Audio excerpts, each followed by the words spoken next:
listening to the Punisher Waterfowls, the Union 0430 podcast. Brought to you by Real Geese Decoys, the most technological advanced silhouette decoys on the market. And Vortex Canada, the force of optics.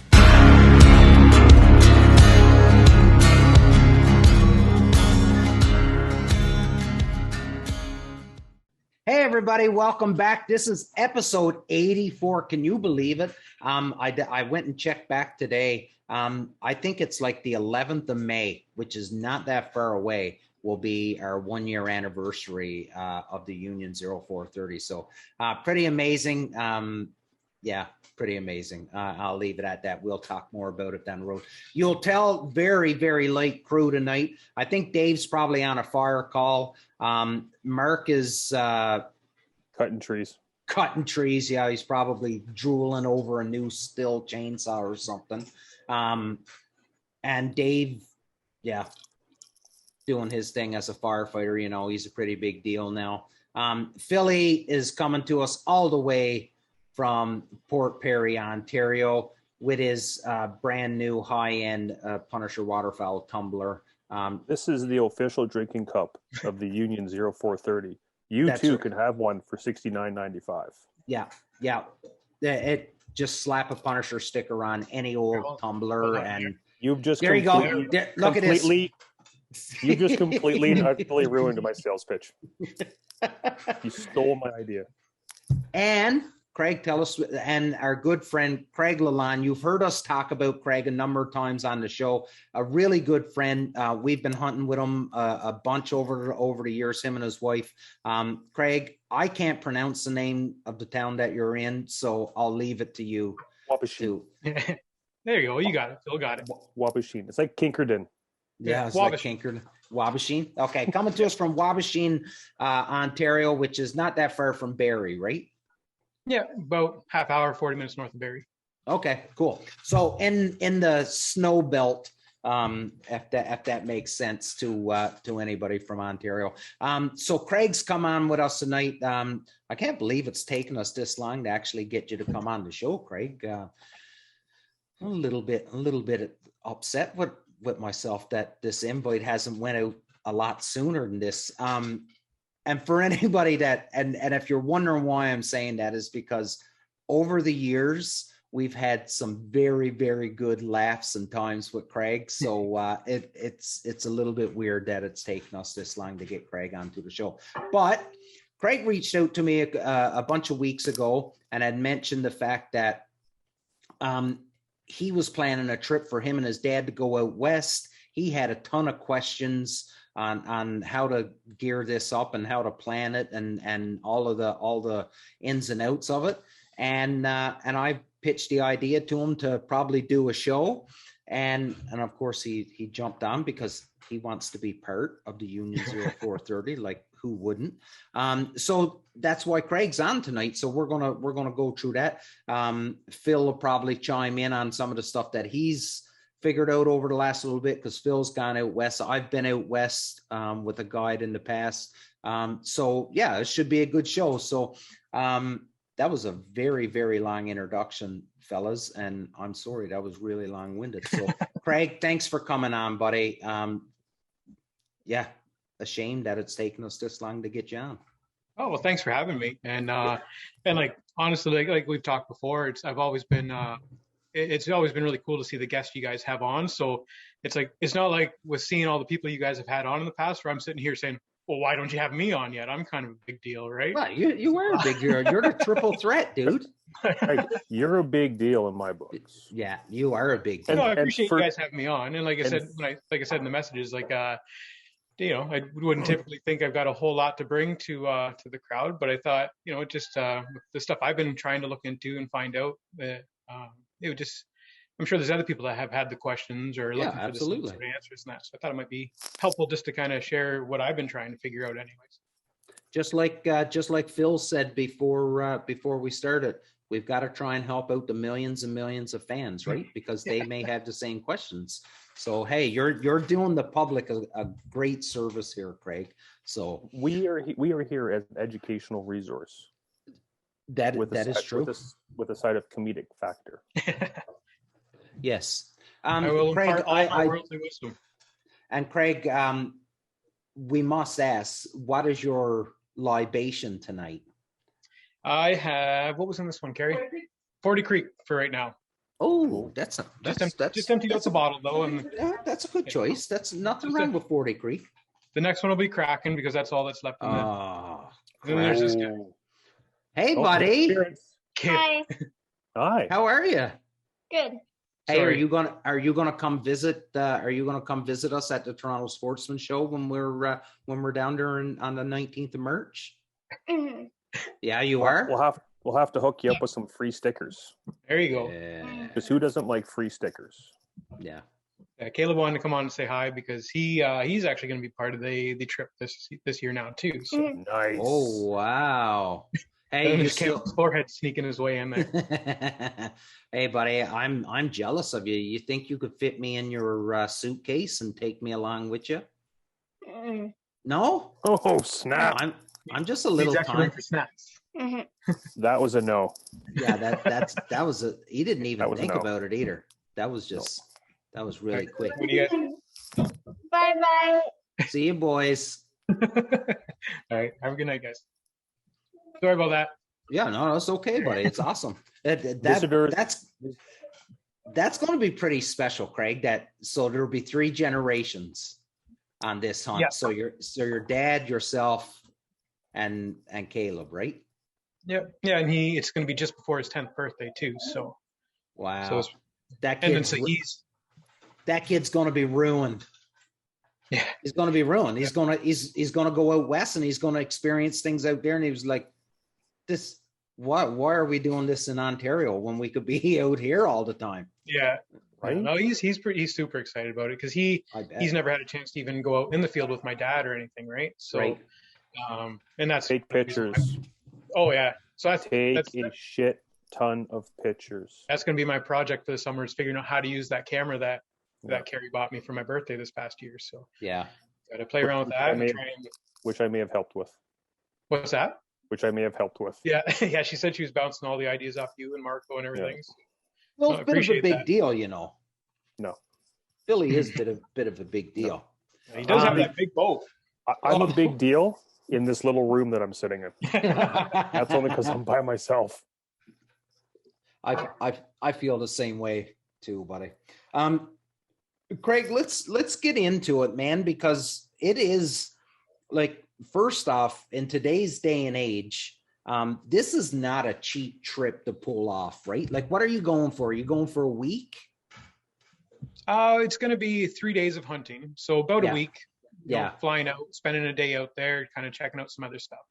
Yeah. But yeah, so that was a big thing for me is because it's a present for my dad, right? So if I was jumping in a truck with a bunch of buddies and just paying for myself, like it would have been so much easier. But That's right. yeah, I was trying to figure out if I could do it first of all, and the price tag that went along with it. Yeah. So yeah, like, especially like I said, in today's day and age where everything is increasing, you know, so doing your due diligence and trying to make sure you get the best bang for your buck really is what you're trying to do, right? Without mortgaging the house or taking a second mortgage out on the house, you know, like you've got, and of course you want to make sure that you're going out there and you're going to do it the right way and you're going to experience the things that you want to experience, right? So, so I know one of your first questions, and I guess this is something that everybody, and Phil, even you, because you will touch on this, I know in a little bit, but the first question most people ask is, you know, should I go with a guide or should I go out and freelance? Like, what did you guys decide to do? So for me, it's just I don't have the ability to really go out and I just don't have the gear, don't have the trailer and stuff like that. So like right away, I knew I was going guided option. Yeah. But the big part of the decision for me up front was how do we get out there? Because everything about this is basically an accommodation, right? Like travel, the experience is all accommodating my dad, because you know my dad's in his mid late 70s and you know still in overall good health, but it's just some mobility issues and that, right? Right, So of course. when first thing for me was like, are we driving out? Are we doing the classic road trip? Are we doing the train, doing the flights? Yeah. So like that was kind of the basis of everything. And then like, okay. And then from there, it was like, okay, so are we doing Saskatchewan? Are we doing Alberta, Manitoba? So yeah, that was the big thing, was starting off with him. Like, how do you want to get out there? Yeah. And what did you guys choose? So we ended up going the flight option just Awesome. because, so it was hard because I wanted to keep it a surprise as long as I could. So I was Yeah. trying to look into all the options, but the hard part there was I didn't know what my dad would be up to doing, right? So Right. I was trying to get all the options so that I could present him, like with a portfolio of ideas. So I was hoping to kind of do the road trip, but then of course when you start breaking down costs and you look at, we're sitting just under $1.60 a liter right now. Yeah. So it was, and so when I went to my dad with it and I said, like, here's kind of all your options. He said he didn't think he could do the trip because like our house is 3 hours from his place, and he said that's getting to be too much anymore. So Yeah. figured even if we had to do the road trip out there, even if we were stopping frequently, it's like, well, it's going to be another week just going there and back kind of thing. Mhm. So, and he said he'd like to fly, so he was up. That's what he threw out there. So we once I had that, I was able to kind of take it and fly. I can tell you that I will never do that drive again. Yeah. I did it once. The trip out was okay because it was the first time, and I went with a bunch of friends. So like it was fun on the drive out, but on the drive back, like it was horrible. The trip back was just, are we home yet? Are we home yet? Yeah. I don't know, Phil, you guys are headed out you're headed out next fall as well. Are you? Yeah. So Craig, where are you going? Are you going Saskatchewan or just Manitoba? No, we decided on Manitoba just because Yeah. for me a big part was doing the Oak Hammock Marsh thing, right? Doing the whole ducks. Absolutely. Yeah. So that's why we just kind of figured it's shorter flights are way better priced than heading out to Saskatchewan, and we can do all those little side pieces I want them to do. Awesome. And Phil, you guys are headed out west. Where are you headed? And you guys are driving, right? We are, well, at least I'm flying. Smart man. I'll be flying. Like, I wasn't opposed to doing the drive. Like, I've driven to Thunder Bay moose hunting for like 10 years, and like that apparently it's only the halfway point to get to Saskatchewan. Yeah. But yeah, we're gonna fly. I'm gonna be flying it with my buddy Jordan there. He did the drive for a number of years. Like they do the freelance thing, so like they've got like an established operation, so to speak, I guess. I don't know. Yeah, they're set up for it, right? Like from what you've told me, like they have everything set up out there for them. It's show up, grab your stuff, and go, right? Yeah, like we're gonna fly out of Pearson. I think like chances are him and I'll be on the same plane. Like the be kind of like how to plan it out the best, obviously. Mm-hmm. Be like, Jordo and I will fly out together out of Pearson. I think some guys are driving just to have trucks, whatever the case. I don't know. Right. I'm gonna go out there and crush birds and take pictures. Yeah. Looking forward to it. Awesome. So now, Craig, I know now that you're going to fly out, you're dealing with a guide. So then obviously you're going to rent a car. Is that safe to assume? Yeah. Yep. Yeah. So we're going to fly into Winnipeg, rent a car, spend a day, hitting Oak Hammock Marsh and doing our own thing. And then, the day after we get out there, we'll be making the trek across Manitoba. So we're going to be kind of Western Manitoba. Okay. Who are you, if you don't mind me asking, who's the guide that you're going with? Give them a little bit of a shout out. So I booked with Michitoba Outfitters. Oh, I've heard of those guys. Yeah. So I had reached out because it's like the best thing now. It's like having you guys and everybody else that I've met over the last bunch of years just had such a good network of people to kind of reach out to and say like, here's what I'm looking for. And, here's what I'm trying to do. And everybody kind of said, everybody gave me all the names to talk to. And so like you could put me in touch with Daryl. So I talked to him and he gave me a name of a buddy, said like he could probably cater to you a little bit better. And then, but that was in Saskatchewan. So when I got, looking at Manitoba and stuff, got some names. And I can't remember. Oh, it was Troy Pointer. He mentioned he had gone with Michitoba before. So I reached out to them. Cool. And, asked around for reviews and stuff like that. And They're a And quality outfit, right? yeah, and Yeah. the good thing was, it's like, again, because for me, it all really came down to, could I afford to do it, right? Right. And was it going to be something that my dad could manage? Like, if we took the time to get out there and the expense, how was it going to work out?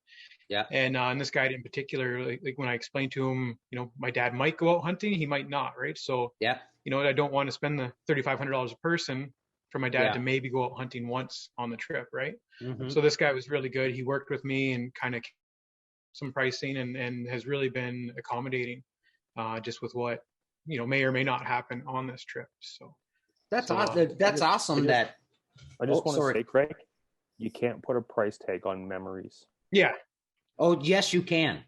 but you got to be able to afford it though. Yeah, that's right. You Yeah. can put a price tag on it because I tell you what, there's a couple places down in Arkansas that I want to go, and apparently you can put a price on that memory. Yeah, lost break. And the hard part for me is usually if I have an idea that I want to do something, as much as I hate to spend money, and like anybody, money's limited, right? It's like, Yeah. as soon as I get an Yeah. idea in my head, it's like chances are it's going to happen, right? Like, Yeah. it's like, when you guys have a camp or anything pops up, it's like, do I have the money? I probably will. But the answer Yeah. is yes. The answer is pretty Yeah. much always yes when something comes up, right? Yeah, of course. But yeah, so it's like, it was chances are I was going to go forward. It was just trying to make sure that, like you said, right? Like, I'm not taking out another mortgage just to make it happen, kind of. Now, the bigger question, Craigie, are you taking the Browning? I am. It's got to go. Damn right it does. So That's the a plan I beautiful had, gun. because I wanted to take that gun, and my brother has now my brother's confirmed he is going to go. But originally planning it was for my dad and I, and then I tacked Caleb on, and now my brother's probably going to go as well, or he is going to go. That's wicked. Nice. And so my brother's only been hunting the last few years. Growing up, it was only me and my dad. So my Right. brother got into it, and when he was getting into it, he's like, "Oh, it'd be great. I can finally start hunting with dad." But by then, dad wasn't Yeah. doing it anymore. So, but my brother has a 50th anniversary Ducks Unlimited Winchester, just a small 20 gauge pump. Ooh. So I was like, that'd be sweet to take that. And then, Ooh. so Caleb doesn't know, but easy. Uh-oh. So I found Marco, our good buddy Marco. He likes to send me pictures of guns that are for sale. The Portuguese penetrator. So I bit on this one. It's not a fancy gun, but it's a little 20 gauge. It's an old DU1, and it's got green wow. wing. That's a green wing. So yep. back when the green wing program was on the go. That's right. And as long as I've been around, I don't recall this gun ever. And you can't, they don't have the green wing stuff anymore, right? So yeah, I saw that. It was in Thunder Bay. Buddy of ours is in Thunder Bay, comes back and forth, and so he brought it down for me. So that's a 10th birthday present right there. So the plan was to take all those guns out there and get them all pictured together. So I may or may not do that. But at some point, totally do it, man. If I don't take them out, just because like my brother's gun, it's a 20 gauge, but it's an old one. Like it's 30 plus years old. It doesn't have the removable choke, so it's like he's not going to be throwing crane and goose loads through that thing. So if I don't take them, it's like I'll just get Phil to do a little photo shoot with the three of them sometime. Yeah. Well, you say the word, we'll make it happen. That's buddy, this is shaping up to be a pretty memorable. I knew the background and the reasoning, but now that Caleb's going, your son and your brother is going. It's shaping up to be a pretty special hunt. And then you've got some pretty good history with Oak Hammock Marsh too, right? That's drawing you back to that. And anybody that's listening, Canada or the US, Duck Factory #1, that is, I've got my picture taken there underneath that sign, and it is special to see and to be able to be there. So, something that everybody should check out. And I know you have some history there too, right? Yeah, I haven't been to the Big Grass Marsh #1 or Duck Factory #1. I was never there, but when I was 16, I went out to Oak Hammock Marsh. I'd won a contest through Ducks Unlimited through the Green Wing program at the time, and I had been a member and going to DU dinner since I was like 6. But when I was 16, I won that. Got to go out, spent a week out there, did catfishing on the Red River, banding ducks and songbirds and stuff like that. And it was all through DU and it was all paid for. So when I came back, that was when I was like, all right, I need to volunteer and kind of pay them back, right? Like figured they spent a lot of money on me. So, and that was 25 years ago this year. And I've been volunteering since, right? So, but when I got to go back there in January one year, when I was working at DU, just for our training and stuff. So I've been there twice. So it'd be really cool to, and my dad is the one obviously that got me into hunting, and it all stemmed from that. So it'd be kind of cool to finally take him there and for Caleb to get to experience that with him. Yeah, absolutely. It is a pretty special place, and especially when are you going? Middle of September. Like we arrive in Winnipeg on the 11th, September 11th. Okay. Yeah, the amount one thing I can remember is driving into Ocam McMurchen, the amount of geese that were on, like as you're driving in on the left hand side, because it's just nothing, it's just prairie, right? The amount of geese, and it's Manitoba, right? And people always think Alberta, Saskatchewan. Manitoba does pretty good as well. So when I went a lot of water. Yeah. When I went there as a kid, like I was there in August. And so like resident birds and stuff, right? No migration going on. And I just remember getting to Okamic when they picked me up from the airport and got me there. And you just got outside, and it wasn't the end of the night where they're coming to roost or anything, and the sky was just black with ducks, right? I'd never seen anything like it. I don't think I've seen anything since. So I'm hoping to get my dad out there like at the dusk time when the birds are all coming in for the night. Yeah, absolutely. So you've picked your date, you've picked your you've decided you're going to go with an outfitter. You've decided that you're flying out far, and we've started to talk about your firearms. So, what have you found out with regards to flying with your firearms? So at first, I knew nothing about it. So I started reaching out to everybody I knew. And so Marco, he was the first one that had kind of reached out to me to say that people he knows had started shipping their guns out ahead of time and said they would never go back to flying with them or whatever. So right away I was kind of looking at that, and just it sounded like flying with them was a real hassle. But I think you guys saw on Facebook, I put on the Ontario Duck and Goose Hunters that I just put it out there, said, here's what I'm doing. Send me all your tips and tricks. And pretty much everybody said flying is no problem. Just get there a little early. And through that, one guy from Saskatchewan reached out to me. He works for Air Canada, so he was full of tips and said, here's what you can do. He started going out there when he lived in Ontario. He and some buddies started going out there. So he gave me all the info. And when I got looking at it online, it was really confusing. So he had said you can travel with 3 guns. You can put them all in one case. But when you look at Air Canada, it says you can travel with up to 3 guns, but you can only have 2 rifles in one case or 2 shotguns in 2 cases. So it was just the information was really a real pain. So I finally would that be John, Craig? No, I can't remember. I'd have to look at my phone. I think I know who it is. Anyways, carry on. But so I was trying to get through to Air Canada just to get clarification, and which the first time I called, it was like a 3-hour wait time or something. So he had given me another number to call, and I was able to have them call me back, and was finally able to get them to confirm that you can do 3 guns all in one case. And the other question was, because everybody was saying it was $50 plus tax for your special handling.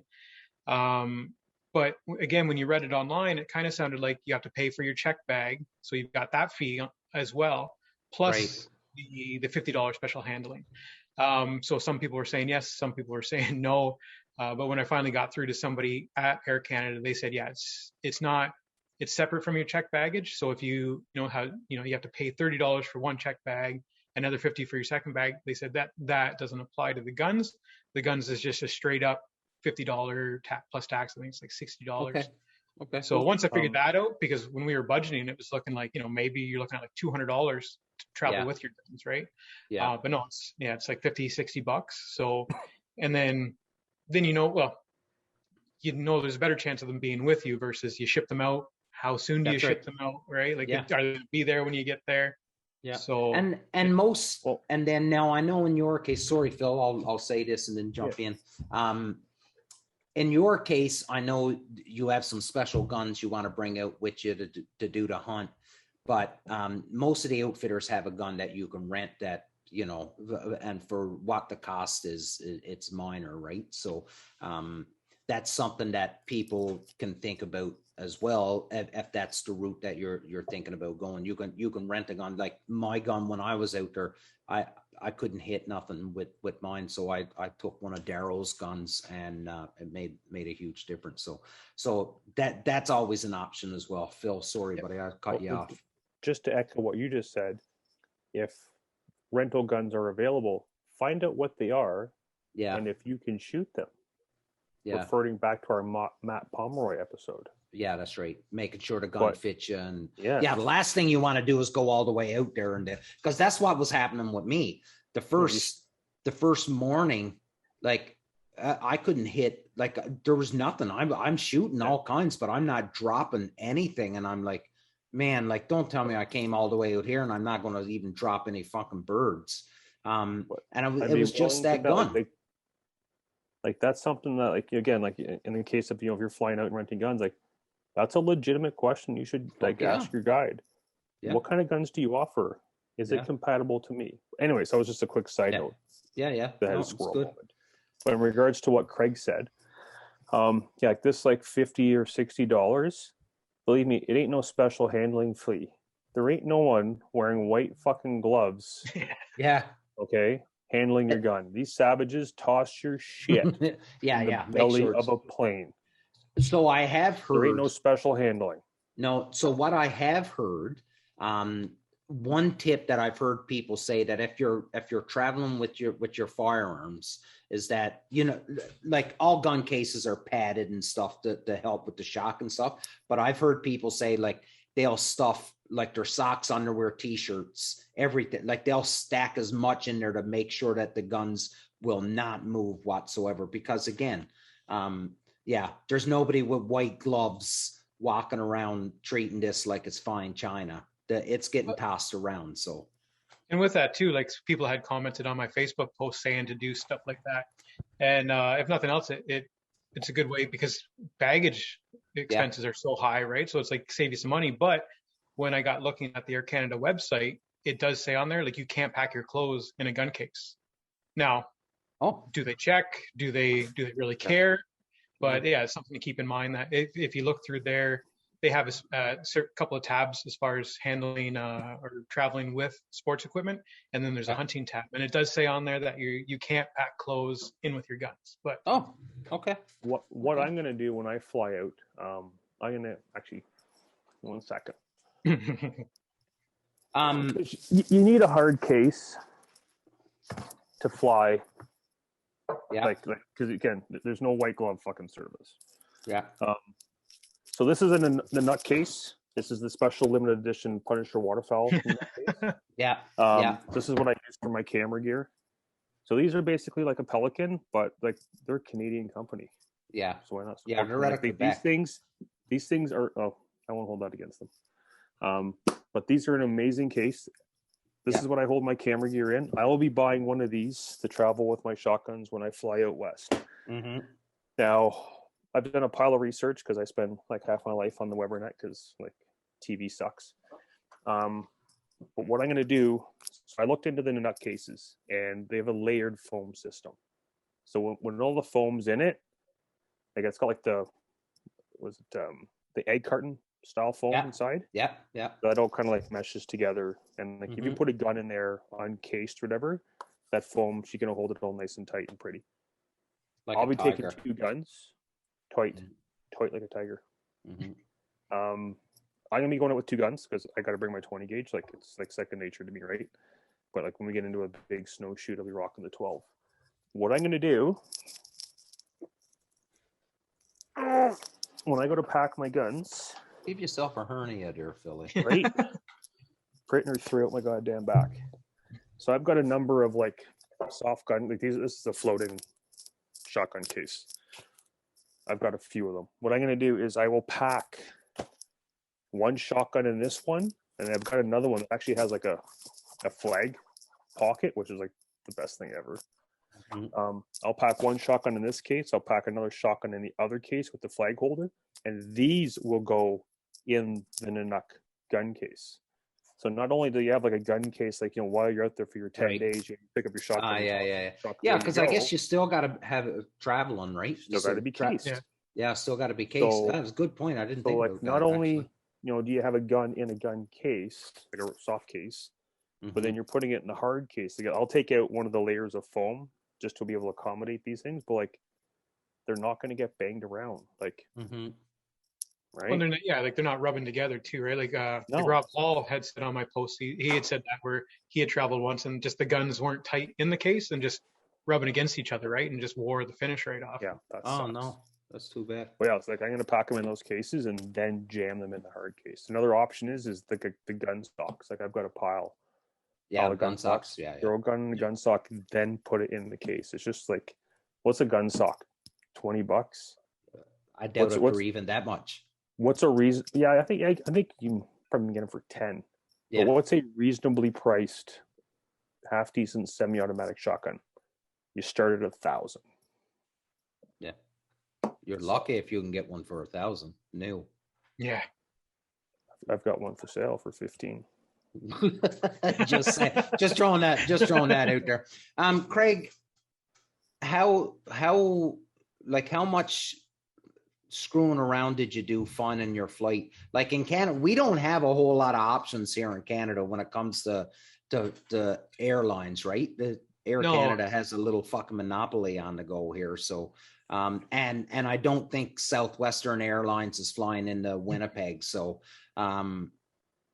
you know, you were pretty limited. You had like 2 or 3 airlines that you could look into. Yeah. So like when I started looking at, originally I was looking at Saskatchewan. So like I was looking at flying out of Toronto, like the international or Billy Bishop as well. Right. Right. But then you're even more limited on who's flying in and out of there. But when I looked at Saskatchewan, it was crazy. The price difference from Saskatchewan to Manitoba. So again, that's kind of where I limited it. And then we looked at, so Carrie she had everything in a spreadsheet, and there was a tab for flights and hotels and all this shit. Yeah. And so I think when she had broken it down, we had looked at flights with Air Canada, WestJet, and Flair. So yeah, we didn't look at Swoop though. I think she had looked at Flair. Like it was on the spreadsheet anyways. But of course, it's like when you talk to people, they're like, don't go with Flair because they may or may not fly out that day. Even though you have a flight, doesn't mean they're going to fly. And then so it's like just through talking with people, I was able to get a bit of a discount on Air Canada. So when we got looking at it, and for us, the big thing was flight times. Again, with traveling with my dad and stuff, right? So we're doing Air Canada out and WestJet back. And really, like as far as cost wise, pretty comparable. Cost for baggage and stuff like that, all pretty comparable. Okay. And throughout all of it, like booking flights and cars and all that, like one thing that kind of that we spent even more time on is like, okay, well you've got this credit card that gives you this. You're a member of this, which has supposed discount. So like we're looking through all of these different clubs and union kickbacks and all this other crap, right? So finding out where we just spent so much time looking at every individual website to figure out how can we get the best possible deal, and it was worth the time. Yeah, of course. I'm sure. One thing, and it's like, and figuring out what card you're going to get the most points from and all that kind of crap, right? Or what you can use that you don't even know you don't even remember you have a membership with. And call that the most bang for your duck. Yeah. And we had looked at Via Rail. There? Yeah, I saw that. He's been waiting all night to say that. Well. Yeah. Buddy, dad jokes 101. Come on. He's been waiting all night for that. Most bang for your duck. Yeah, without looking, it's like, so Carrie and I, we have a timeshare. But by looking through that, like even the rental car that we'll get when we go out there is half the price. Whereas every other, like every other company said, all these other companies that you remember with, that you have these deals, they're all the same prices if you go straight through the rental company itself. But through our timeshare, it's like, it's seriously like half the price. Awesome. So for us to rent a full size truck when we get there. Nice. Oh, that's awesome. And you're going to need it too, right? Yeah. So like when you're dropping $3,000 plus per person on this trip, like saving some coin here and there, like it adds up. Yeah, it's like, absolutely. yeah, we're not spending that kind of money, which is why we're able to go. But yeah, just like nickel and dime it as much as we can, and without because compromising again, the trip. Yeah, like again, I don't like to spend money, but if I'm going to spend it, I don't want to cut so many corners that's like you're kind of wasting the money anyways, right? Like if you're going to go that cheaply and then just end up with a subpar experience or worse. Yeah. And you guys have seen like throughout the years, I've had bad experiences with guided hunts and booking stuff, and shit's always going wrong, right? For one reason or another. Yeah. And so yeah, it's definitely worth the time just digging down and taking that extra couple of days to think of all the memberships and all the corporate different discounts that you've got and everything. Yeah. Yeah. And that's important that, you know, a lot of people will look at, you know, the price tag, right? So, you know, when you think about it, is it cheaper to drive out there? Yeah, maybe if there's a group of you to save on fuel and you know, split fuel and stuff like that. But then, you know, you're losing a couple days travel there, especially if you're coming from Ontario. Like it takes 24 hours to get across Ontario alone. So, you know, yeah, like you want to save money, but you don't want to compromise your trip, right? Like you don't want to. And I don't driving. Like I don't want to sound like a douchebag here, but like you do get what you pay for, right? So like if somebody is saying, hey, listen, I can do this hunt for you for $200 a day. Yeah, you might want to. Yeah, you're getting a $200 a day hunt.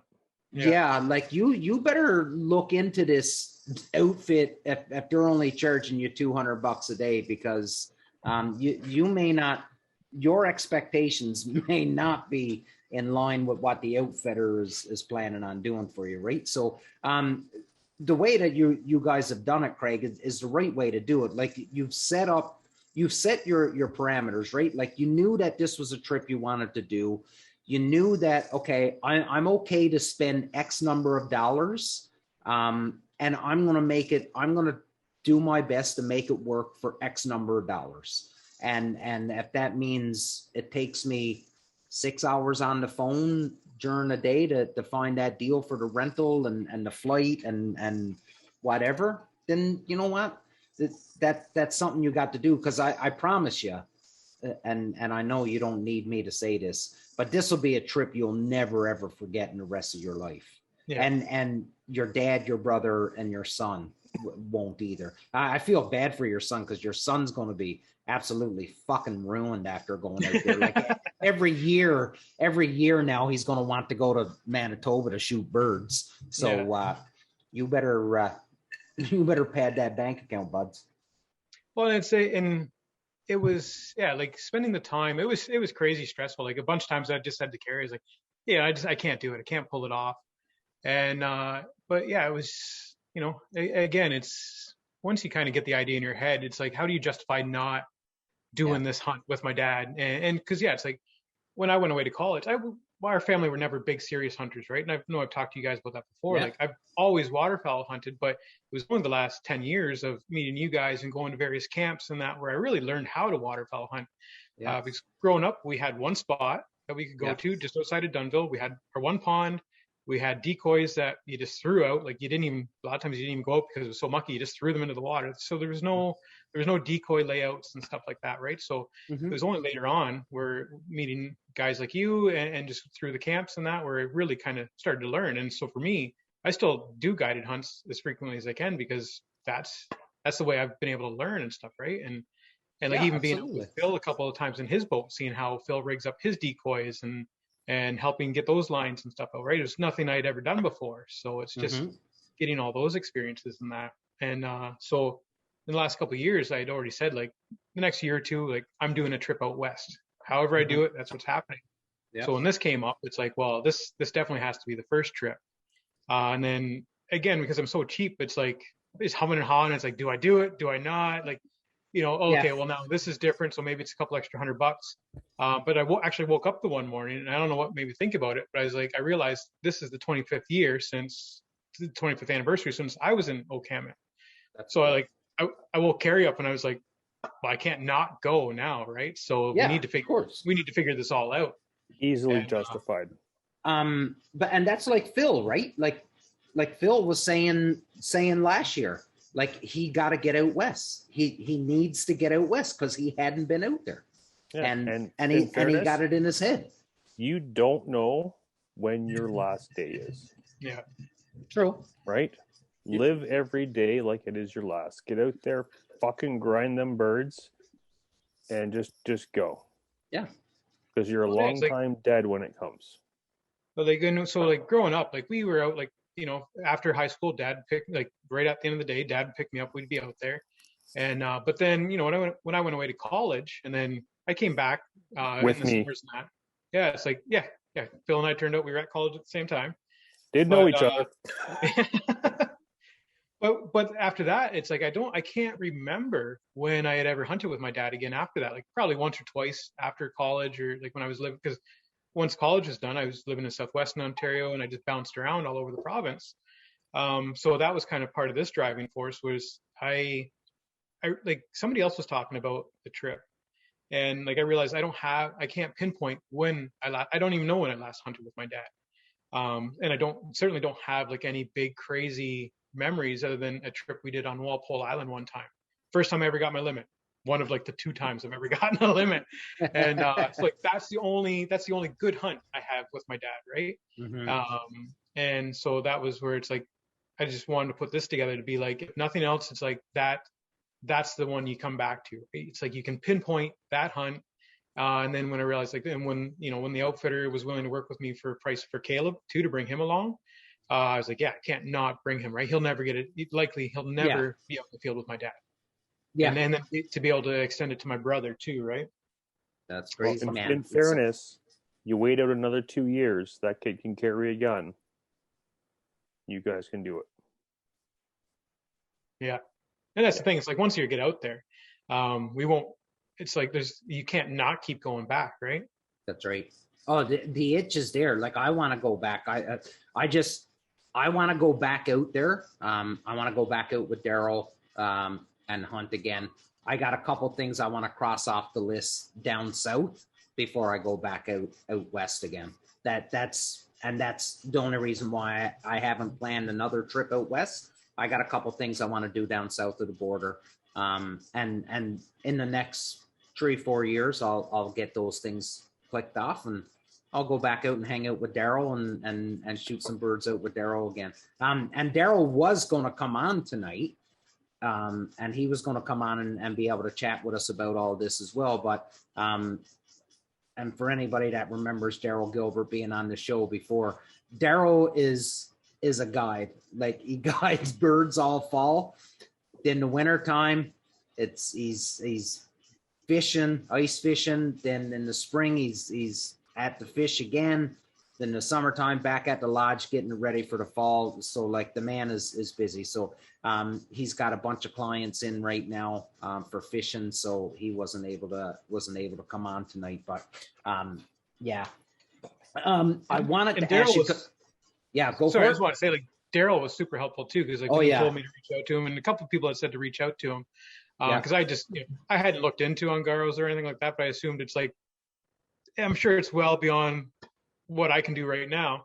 And so I told him again, kind of what I was looking for in the situation with my dad. And he said, he's you know what, we're not really, don't go, we're not really going to fit the bill at this point. But and then he put me in touch with somebody else. And one thing I actually wanted to bring up for people to consider too is the timeline. So part of the reason why I'm going to September, part of it's because that's when the big guy had availability. But in Manitoba, and I think in the other Western provinces, there's the American season too, right? Yeah. So a lot of these guys, once you get into that American season at the end of September, booked up, you're not getting it, and you're spending the American prices too. Oh yeah. And because they're catering to those guys, and it's I can't pay the tag those guys are paying, right? And the other thing that you got to keep in mind is that all of those guides and outfitters out west, had 2 years of no customers. And Yep. you know, so 2 years of no customers, they definitely need to fill the coffers back up, right? So so they're relying on those American dollars to come up, and those Yankee hunters, right? Because they got to come up, and they want them to come up. They've been 2 years, and listen, I'm a very proud Canadian and all of that stuff. But don't think that the Canadians are what's keeping these outfitters going, because it's not. It's the Americans. The Americans that come up, they come up, do their hunts up out west. They come north of the border, and then they start going south, and then they make their way down and they chase the migration, right? So, yeah, it would be, and I guess what I guess what I'm trying to get at is if you do look into it, and you get some sticker shock when you see that price, you got to remember the insurance and the liability and the day-to-day operations that it takes to keep one of these outfits going, right? So, and when there's a demand for it, well, then you can charge a premium dollar, right? If you're a premium outfit and you provide a premium service, well, then you can demand a premium dollar. And that's who you want to go with. Sometimes you can't afford it, but that's who you want. I would love, like, maybe someday I'll get to go out and hunt on Garrels. But I'm the same as you, Craig. Like, I wouldn't be able to go hunt on Garrels right now, because it's just not in the cards, right? But someday I hope that I will be able to go out and witness it and be able to shake the man's hand, you know? Yeah. And that was one thing too, like further with the American season and stuff like that. So a couple of the guys I was put in touch with, they were willing to do the hunts, but they either didn't have or didn't have their lodges open yet. And so one in particular, I was talking to in Manitoba, they have a lodge, but they don't open it until the Americans come up. So, you know, I was looking at, he gave me a price for the hunt, but that was a price per day for 4 guys. And then it was just on top of that, I was going to have to figure out hotels. I was going to have to figure out meals and all that crap. Yeah. So with this guy we're going with, he still includes all that, right? So, you know, the meals and accommodations are taken care of. So it's just something else. Something else for people to consider is are these guys in full swing yet at that point? If you're going for the full open American season, what are you getting as far as services? Yeah, it's funny that people are turning down money. Like, sorry, you're not American. We cannot be the full service package. Like, you're coming up to expend money. Like I wish I was that independently wealthy that I could turn down money. Well, I'm not so certain that it comes down to that they're that independently wealthy.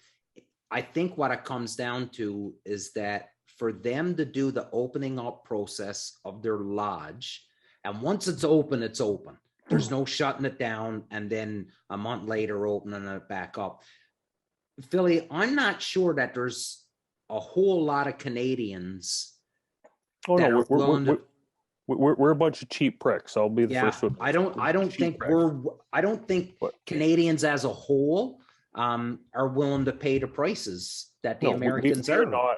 We are not like the huge based clientele for a lot of these lodges, but not at all. In fairness, to run a good business, you need to be open from the first day of the season to the last.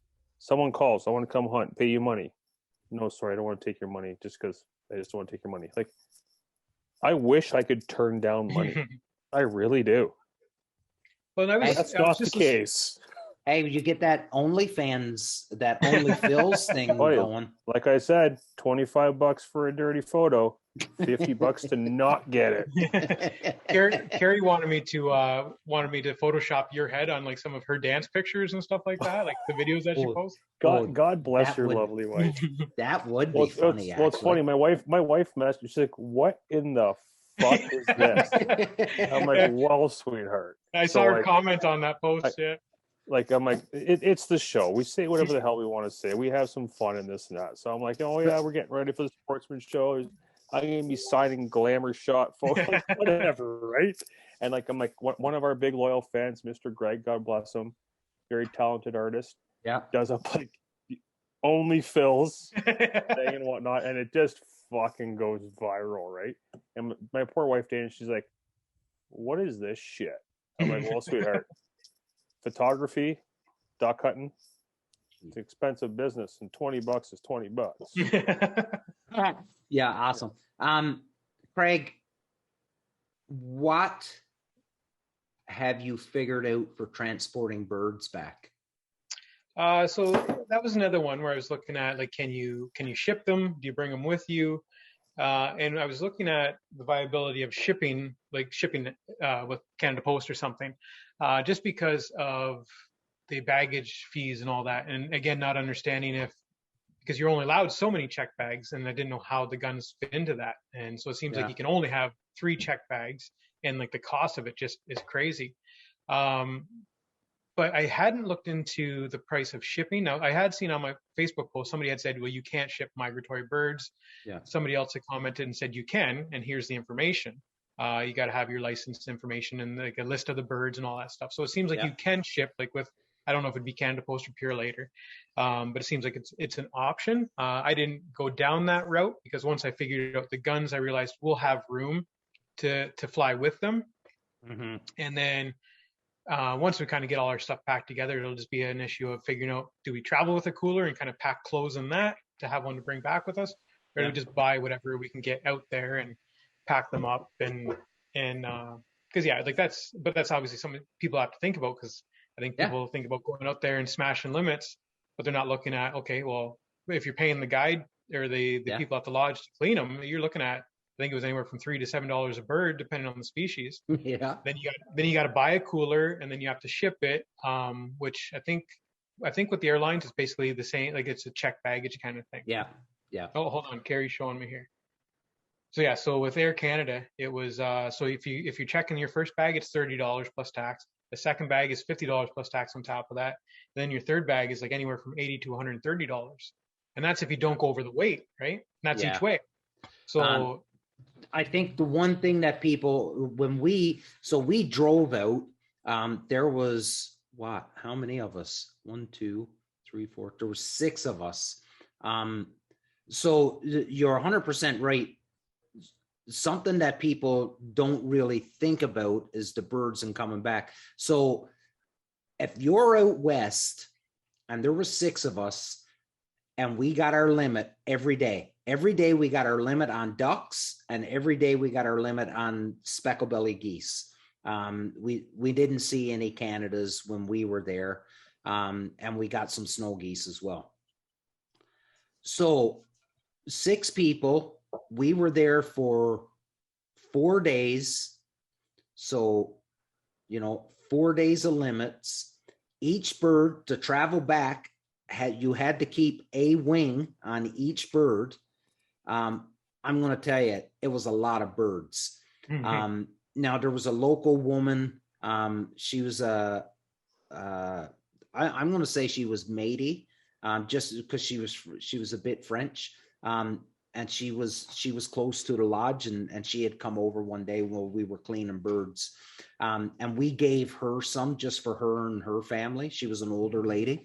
So we gave her some birds, and that took care of some of our birds. But I'm going to tell you, we had a lot of birds to bring back. So much so that we even took some, and there was a Chinese restaurant just down from the lodge, and we took a bunch of ours down to them, and we asked them if they would make it into it. So they made like these huge trays of stir fry for us. Yeah, I've heard of people doing that. Oh, buddy. And I'm going to tell you, it's the best you ever ate. Like, and this is so like General Tao goose. Buddy, it was amazing. So they made these big trays of stir fry with us. And plus we still had a ton of birds. So the beauty thing is that like, I know like guys like Lance Holmes and all these fellas that have never tried speckle belly and they've never tried snow geese. Like I had so much that all my friends, I was able, well, here, you want to try speckled belly? Here's a couple breasts. Here's a couple breasts of snow geese and stuff, because we had so much. So now you're flying out there. Now it's 4 of yous. Caleb's not going to really have a limit. So really 3 of yous. I guess the biggest thing you got to think of when it comes to the space is the fact that you got to keep that wing attached onto the breast, right? And that's going to soak up a bit of room. But I know, like back home in Newfoundland, like everybody flies into Newfoundland for their moose hunt. They all fly back with their meat. They all leave the island. Like they go to the butcher, and the butcher prepares it into a cooler and packages it all up and flash freezes it. And you know, they go to the airport. Believe me, Air Canada will gladly take your money. It's all about how you pack and stuff up too, right? So it's like Caleb isn't going to take up a lot of space in his checked baggage. So it's like he and I can probably get away with 1, and it just leaves you that space for the other checked baggage. This is where you teach your kid. Welcome to hunting trips, kid, where you're wearing your underwear 2 days in Yeah. Maybe 3 if you turn it inside out. And it's like I had the conversation with my brother, because it's like I'm going to make sure as many of my other family and friends watch this or listen to this later on. But it's like my brother, like I said, he's new to hunting, but he's the guy that if you're fishing and you hook a muskie, he's already thinking about frying that thing up, right? If you're hunting, no, if you're hunting, don't eat muskie. And no, I know, but it's like if he's hunting and like a sparrow goes by, he's already got plans to like batter that thing up and eat it, right? So it's like I was trying to talk to him and kind of get the point across. It's like we don't need to come home with our limit of cranes and geese and ducks for all 3 days when we're there, right? Because it's like right away he's like, oh yeah, it'd be great to come back with all that meat. It's like you got to pay for that. You got to clean that, and it's like don't learn. And cranes are big, right? And that's what I'm going for. I just want to see 1 crane fall out of the sky, right? And like that's it for me. Like, and you guys have talked a lot about like everybody says it's not about the birds, and like I think I'm one of the few guys where it's like for me, and you guys know, I don't, most of my hunting is at a camp, right? Like once I leave camp, I hardly get out the rest of the year. So like for me, like honestly, like getting out is the thing for me. And especially for this trip, like if I shoot a limit of birds of every type of bird I can every day, great. But it's ultimately, do I want to? I got to pay for that. Yes, you do. So, well, I do. I want to be able to say I smashed the limit of everything I could every single day. But ultimately, as Carrie's pointed out, I'm called triple threat for a reason, right? That's right. Chances are, you might miss. Like, what's that? You might miss. I might miss even those big cranes. I tell you what, those cranes, in my experience, are not easy birds to knock down. I guess they're real wary too, eh? Like they are, like their eyes. They say their eyesight is just as good as a turkey, right? So when we hunted them, now there's a little bit. I think if everybody that I hunted crane with were sitting here, I think there may be a debate over who actually shot crane, and who shot at crane. I think I shot a crane. But there's others that don't think I shot the crane, with whatever. But the thing is when we done it, the way we were set up, we were taking they weren't in close. Like the guide was, take them. And I know the first time, like I didn't even come up, I was like, no way, I'm not even taking a shot at that. That's way too far from me. And then after I did, but they're big birds, man, but they're pterodactyls. That's exactly what it is, right? It's a fucking I just want to see pterodactyl. one. I just want to see one, like just that stone dead, just fall, right? Yeah, you could hear it hit the ground a mile away. For fuck's sake.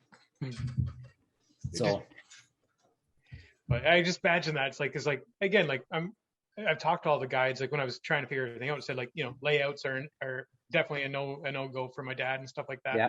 But it's like, even like none of us, like I'm one of the taller ones in my family at my whopping 5'8".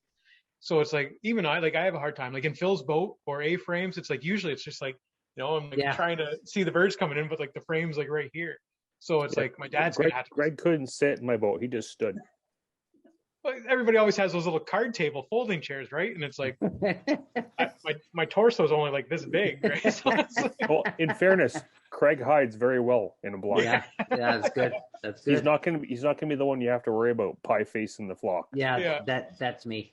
That's me. Craig, buddy, this was awesome, and I think it was a great show. We're at that 60-minute mark here now, so we'll cut her off here. But ladies and gentlemen, this is Craig's hunt, and this is his experience, and this is the way that he went about it. If you have other tips, feel free to comment on any of our social media, on the podcasts, on the YouTube channel, whatever.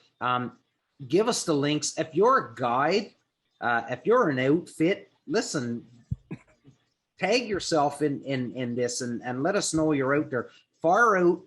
Use our platform to spread your own word. We're totally okay with that. And if you have more questions, reach out to us. And if you have questions for Craig, I will put you in touch with Craig if you have more questions. Not a problem right there. So I think it was a great show. I think a lot of great information that was passed on, and hopefully everybody, enjoyed it. So we'll do a quick round the table. Craig, we'll end it with you, but Philly, to you, buddy. Craig, it's always an absolute pleasure to be in your presence. I'm a little disappointed that you weren't using the official Craig Lalonde drinking cup for tonight's episode. I've still got a DU one. You just can't really see it. It's not the official Craigie drinking cup. Yeah, it's not the Lumbler, but yeah, where's like your was it 1986 like McDonald's Christmas cup or whatever the hell it is? Petro Canada. Yeah, Petro that's Canada. it. Yeah. But yeah, like all the best on your guys' trip. Like again, take a shit ton of photos because like who knows if you're gonna do this again. And like being out there, you, your brother, your kid, your dad, like it's a trip of a lifetime, dude. Yeah. And again, like if you and like you mentioned, like if you want to get together, do a photo shoot, like with the guns and this and that, buddy, you just say the word, we'll get her going. It's on me. Thanks, buddy. Craig. I just want to say thanks for having me on. Like I said, it just like I said to you on Facebook the one time, Damien's like I didn't know what I could really bring to this, especially considering the people you've had. Awesome! It was an awesome episode, buddy. Exactly what we needed. We just needed someone to tell us exactly the ins and outs of planning this trip, and you've done exactly what we needed you to do. More importantly, Craigie, we need you on after the trip. Yeah, big time for sure. Oh yeah, yeah. Get Mark doing all the he'll sharing his screen, showing. I was just thinking to say that you take all the pictures, send them to Mark, and Mark share his screen, and you can talk. You could talk about each picture as Mark does that. No, it was awesome. But no, I appreciate you having me on and just having the chance to kind of share what I've been able to find out with other people, because everybody's been so good, kind of reaching out to me, like on the Ontario page. And that you guys have seen like how people just people post a simple question and just get roasted on there and that, right? But like everybody had something positive to say, like the advice. People were reaching out to me personally, and like it really, like I wouldn't have been able to put it together as well as like as I have without their help, and then especially without Carrie's help too, right? Like and I think that's the big thing. Like all of us have we all have that luxury of we've got pretty. Not even just understanding wives, but very supportive wives that have kind of really been key in stuff like this, right? Like even your camp last year, Carrie, I didn't see the post. Carrie told me about the post. Her text was, "It's on my birthday, but go for it," right? And then on her anniversary, like the one hunt I went out on my own, like it was on her anniversary, right?